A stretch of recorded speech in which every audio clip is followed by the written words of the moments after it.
Chapitre 280 Vivre ensemble, mourir ensemble, 3. Waouh! Les tours de siège n'étaient plus nécessaires. L'armée de Desmond s'avança dans la forteresse sans aucun obstacle sur son chemin. Lorsque la première unité franchit les portes et les ouvrit, l'entrée devint encore plus facile.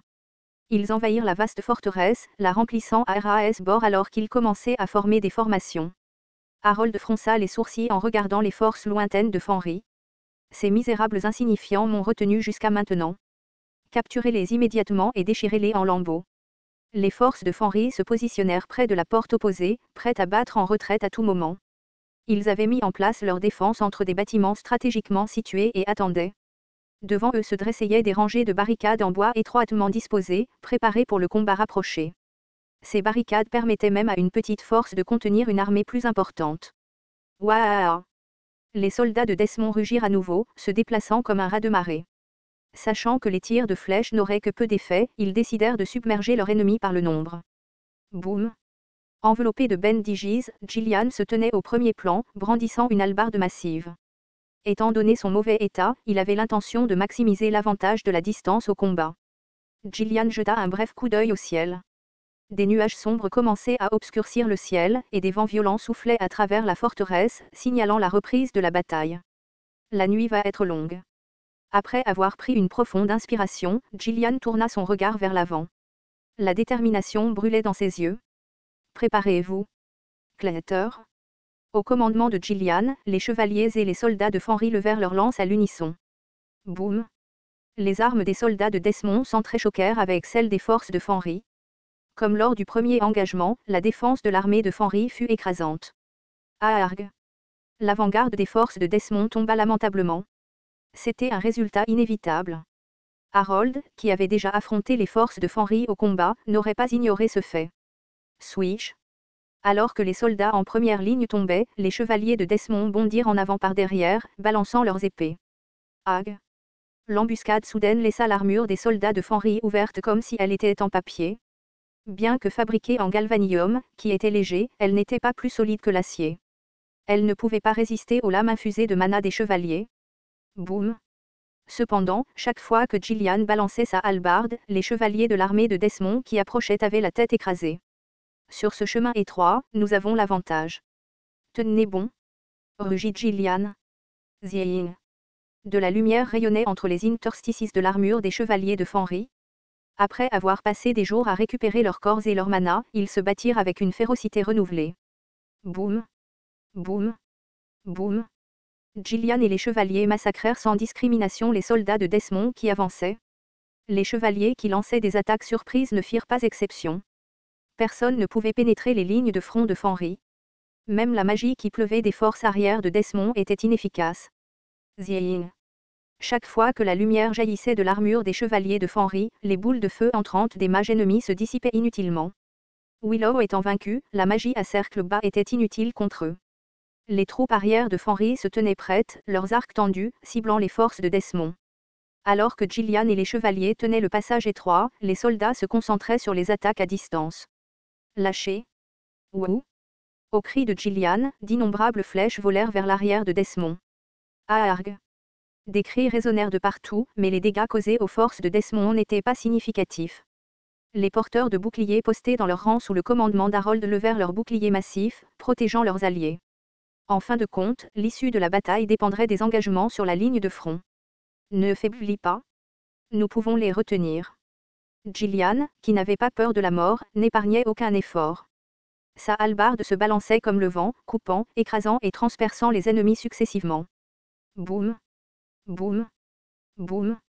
Mais son corps était loin d'être normal. Plus il bougeait, plus la douleur devenait insupportable. À un moment donné, le corps de Gillian fut à nouveau trempé de sang. La moitié venait de l'ennemi, et l'autre moitié de ses propres blessures rouvertes.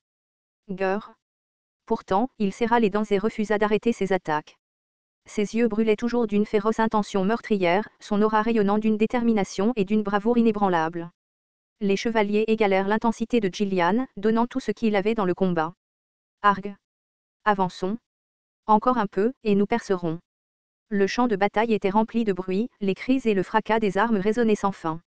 Les forces de Desmond, confrontées à une résistance féroce, tentèrent de tirer parti de leur supériorité numérique. Encerclez-les. J'ai dit, encerclez-les. Suivant les ordres des commandants, les soldats de Desmond grimpèrent sur les bâtiments flanquant le champ de bataille, tirant des flèches et lançant des sorts. Bien que leurs attaques ne puissent pas infliger de blessures importantes, elles visaient à perturber et à faire s'effondrer les formations de Fanry grâce au choc accumulé. Certaines forces se mirent en rond, essayant de frapper l'arrière de l'armée de Fanry. Bien sûr, les forces de Fanry n'étaient pas des observateurs passifs des manœuvres de Desmond. Supprimez-les. En ce qui concerne le tir à l'arc, les forces de Fanry avaient un net avantage. Les soldats de Desmond au sommet des bâtiments étaient incapables d'exercer une pression appropriée et tombèrent un par un. Grâce aux efforts de l'arrière-garde, la ligne de front de Fanry pouvait se concentrer entièrement sur les ennemis devant eux. Boum, boum, boum. La bataille brutale continua, l'armure des chevaliers de Fanry à l'avant devenant de plus en plus rouge à cause du massacre incessant. Cependant, il devenait de plus en plus difficile de retenir la marée des forces ennemies. Le mana et l'endurance s'épuisaient progressivement. Les mouvements des chevaliers de Fanry devinrent sensiblement plus lents. Les deux camps purent clairement constater que la fatigue faisait son œuvre. Ça marche. Poussez plus fort. Alors que des fissures commençaient à apparaître dans la défense de Fanry, les soldats de Desmond avancèrent avec une intensité accrue. La ligne de front de Fanry commença à céder et fut progressivement repoussée. Observant cela, Gillian cria une fois de plus. Première ligne. Reculez. Deuxième ligne, avancez. Les chevaliers de la ligne de front reculèrent, remplacés par les chevaliers de réserve qui s'élancèrent avec une énergie renouvelée et déclenchèrent des frappes rapides avec leurs lances. Pababababa. Aarg. L'avant-garde des forces de Desmond s'effondra instantanément. Les forces de Fanry rétablirent rapidement leur formation, inversant la tendance et repoussant les troupes de Desmond. Leurs tactiques furent exceptionnellement efficaces. En utilisant leur équipement et leur terrain supérieur, les forces de Fanry résistèrent face à un nombre écrasant. Faites tourner les positions. Gillian assura des rotations opportunes lorsqu'il remarqua que les chevaliers commençaient à se fatiguer. Son leadership en première ligne rendit cela possible. À un moment donné, le terrain devant la ligne Fanry devint si densément peuplé de cadavres de soldats de Desmond qu'il n'y avait pratiquement plus d'espace pour marcher. Les troupes de Desmond durent dégager les cadavres de leurs camarades pour avancer plus loin, ce qui stoppa temporairement l'intensité de la bataille.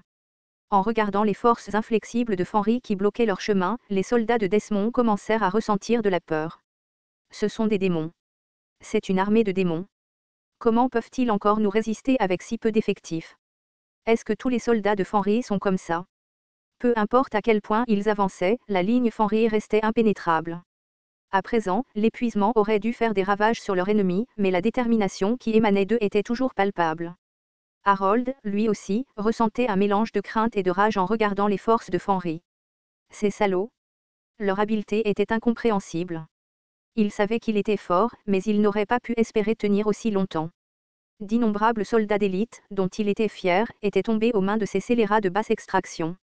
Si cela continuait, les pertes ne feraient qu'augmenter jusqu'à ce qu'ils soient tout vaincus. Équipés d'un équipement supérieur et tenant une position avantageuse, les forces de Fanry avaient annulé l'avantage numérique de l'armée de Desmond. Retirez les soldats pour l'instant. Nous allons réorganiser les lignes. Appelez le baron Hutton et Willow, et déployez les chevaliers les plus forts au front. Le baron Hutton et Willow étaient tous deux blessés, mais il n'y avait pas d'autre alternative. Si la ligne ennemie était si formidable, leur propre force devait l'égaler. Cependant, Harold n'avait pas l'intention de simplement s'engager dans une compétition équitable. Il a admis qu'il avait été aveuglé par sa colère et s'était précipité dans la mêlée trop rapidement. Ajustez la portée des trébuchets pour cibler ces salauds. Ne laissez aucun endroit où même un seul rat puisse se cacher, réduisez la zone environnante en décombres. Grondement, grondement, grondement. Les trébuchets à l'extérieur de la forteresse commencèrent à se rapprocher. Harold ne s'attendait pas à ce que les trébuchets détruisent complètement les forces de Fanry. Il savait qu'il pouvait simplement se mettre hors de portée. Mais si toute la zone environnante était démolie, la mise en place d'un encerclement approprié deviendrait beaucoup plus facile. Au moment où les trébuchets étaient préparés et que l'assaut était sur le point de reprendre, un soldat s'approcha d'Harold et rapporta.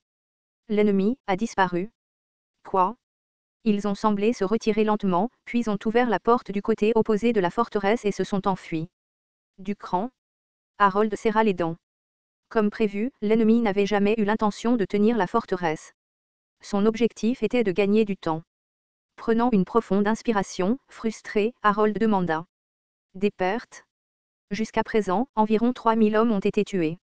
Harold inclina légèrement la tête et regarda le ciel. Le ciel sombre avait commencé à s'éclaircir avec l'aube. Au cours de l'escarmouche initiale et de la bataille qui fit rage toute la nuit, un total de 3000 soldats d'élite avaient été perdus. L'ennemi était vraiment des monstres. C'était compréhensible, si tous les 100 étaient des chevaliers, un tel exploit n'était pas impossible. Surtout quand ils se battaient comme ça, bloquant le chemin de manière stratégique. Il observa à nouveau les environs. La forteresse était si dévastée que l'appeler une forteresse était presque embarrassant. Bien qu'il s'agisse d'un bastion critique, sa capture avait coûté plus de 3000 soldats et un temps inestimable. J'aurais dû le tuer plus tôt. Tout cela était le résultat du fait d'avoir laissé Ghislain en vie. Dès le moment où cet homme s'était interposé pour la première fois dans ses plans, Harold aurait dû utiliser tous les moyens nécessaires pour l'éliminer. Le prix à payer pour l'avoir sous-estimé avait été bien trop élevé et douloureux. Harold ferma les yeux et essaya de se calmer. Ses entrailles bouillonnaient, mais l'ennemi avait déjà fui. Exprimer sa colère ici ne ferait que déstabiliser davantage ses troupes. Il n'était pas trop tard. La forteresse étant désormais sécurisée, la route menant au château de Fenry était ouverte.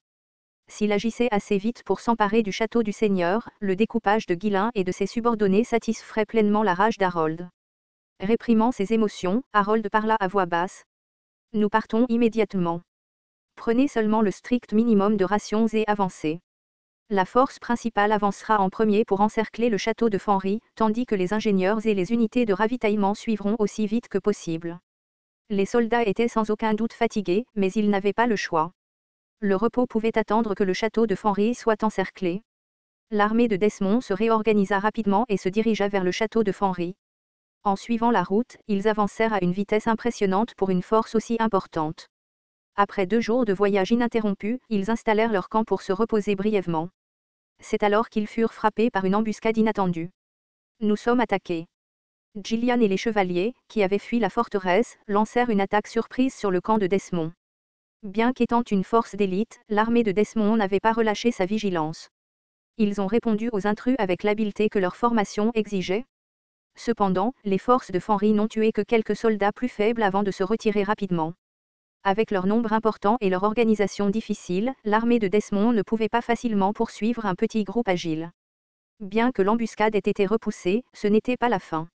Après un combat, il fallait du temps pour nettoyer et se regrouper. Débarrassez-vous des corps. Réorganisez les éclaireurs et les équipes de poursuite. Rapportez le nombre de troupes restantes. Les commandants criaient des ordres dans toutes les directions, s'efforçant de rétablir l'ordre dans le camp. L'armée de Desmond avait une fois de plus été forcée de perdre un temps précieux à cause du harcèlement des forces de Fenry. Harold serra les dents en regardant le campement chaotique. Ces salauds, encore. Il avait pensé que Ghislain était la seule figure gênante dans le domaine de Fenry. Compte tenu de ses antécédents, cela semblait raisonnable. Mais même les subordonnés de Ghislain se sont avérés être une telle poignée. À cause d'eux, le rythme de l'avancée était continuellement retardé. La capture d'une seule forteresse et le déplacement d'une armée de 30 000 hommes avaient déjà pris plus de 15 jours. Il y avait encore une distance considérable jusqu'au château de Fenry. Entre ici et là, de nombreuses forêts et montagnes offraient une couverture aux forces de Fenry. Ils jouent avec nous. C'est vraiment comme leur arrière-cour, n'est-ce pas? En entendant la remarque d'Harold, son adjudant parla prudemment. À ce rythme, le simple fait d'atteindre la destination pourrait prendre plus de 15 jours supplémentaires. Nous ne pouvons pas continuer à danser à leur rythme. Augmenter la vitesse de marche. Cela nous rendra plus vulnérables aux embuscades et épuisera considérablement l'endurance et le moral des troupes. Harold lança un regard terrifiant à l'adjudant et grogna. Fais-le quand même. Si les rats n'ont nulle part où se cacher, ils n'auront d'autre choix que de sortir. Nous n'avons pas de temps à perdre. Compris.